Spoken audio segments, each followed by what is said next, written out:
Hi, it's Ali from Artisan. Join me while I rust these fiberglass urns for our son's wedding. The first step is to apply the base coat.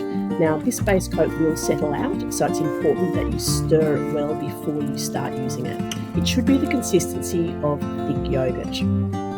I haven't primed these urns because I know that the paint is accepted well by the surface.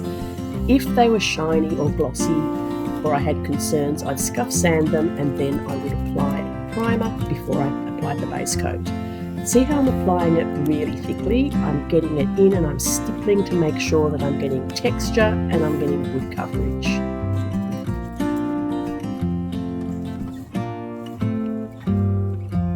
Once the urns are done, it's time to do the same process to the plinths.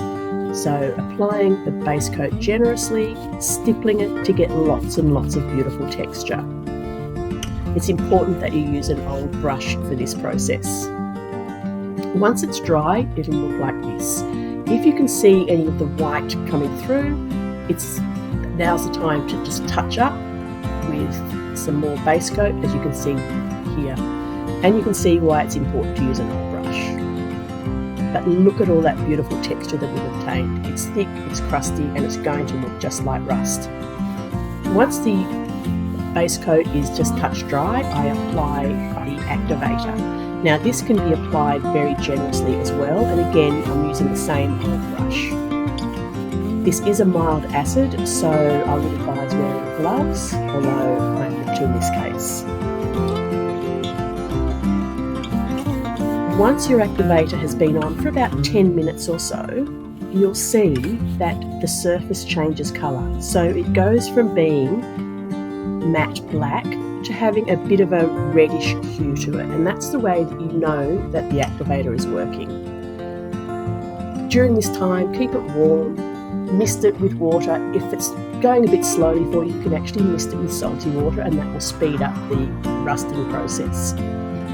As I mentioned, these urns are for our son's wedding, so here's our lovely friend Beck doing some flowers and putting in some beautiful eucalypts from our farm. And here they are ready for the wedding. And if we have a look closer, they look absolutely stunning. We had a selection of magnolias and hydrangeas and peonies. They were stunning. But don't limit yourself. Basically anything you can paint, you can rust. So this is a terracotta pot that I've rusted. This is a cement urn that's been sitting in our garden for years now and just looks better as it gets older. This fiberglass pot has been roughly painted over the base coat before rusting to give this beautiful antique finish. Why not go large and rust some raised garden beds or create a stunning water feature like this repurposed water tank? Or go small and rust some decor items for either your home or your garden. The question is, what will you real rust?